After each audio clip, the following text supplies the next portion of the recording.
নমস্কার বন্ধুরা, শ্রাবন্তীর রান্নাঘরে তোমাদের সবাইকে স্বাগত জানাই। আজ আমি তোমাদের সাথে লাউয়ের একটি ভিন্ন স্বাদের রেসিপি শেয়ার করব। খুব কম সময়ে এবং খুব কম উপকরণে এই রেসিপিটি বানিয়ে নেওয়া যায়। তো ভিডিওটি প্রথম থেকে শেষ পর্যন্ত দেখার অনুরোধ রইল। এখানে আমি লাউগুলো সরু সরু করে কেটে নিয়েছি। কড়াই গরম করে সর্ষের তেল দিয়ে 5 ফোড়ন দিলাম ফোড়নের জন্যে। এর মধ্যে দিয়ে দিলাম 3-4টে মতো নিম পাতা, আর দিয়ে দিলাম কয়েকটা বড়ি একটু ভেঙে নিয়েছি। এরপরে আমি এর মধ্যে লাউগুলো অ্যাড করে দিলাম।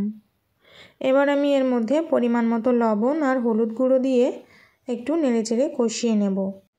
এবার আমি এখানে অ্যাড করে দেব পরিমাণ মতো জিরে গুঁড়ো আর পরিমাণ মতো চিনি। শুক্তোয় কিন্তু মিষ্টির পরিমাণটা একটু বেশি প্রয়োজন হয়।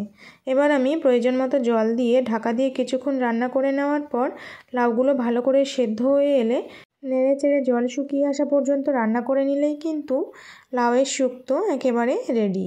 এটা কিন্তু দুপুরবেলা গরম ভাতের সাথে বেশ তৃপ্তিকর একটা খাবার। তো ভিডিওটি এবং রেসিপিটি কেমন লাগলো কমেন্ট করে জানিও। ভালো লাগলে লাইক শেয়ার করে দিও। যারা চ্যানেলটিকে এখনও সাবস্ক্রাইব করোনি সাবস্ক্রাইব করার জন্য অনুরোধ রইল। আর পাশে থাকা বেল আইকনটি অবশ্যই প্রেস করে দিও যাতে আমার প্রত্যেকটি ভিডিও তোমাদের কাছে পৌঁছে যায়। আর যারা ফেসবুক থেকে দেখছো তারা কিন্তু অবশ্যই ফলো করে দিও। আর এভাবে কিন্তু বাড়িতে অবশ্যই ট্রাই করো। দেখা হবে আরও একটি নতুন ভিডিওর সাথে। আজকের মতো চলে যাচ্ছি, টাটা।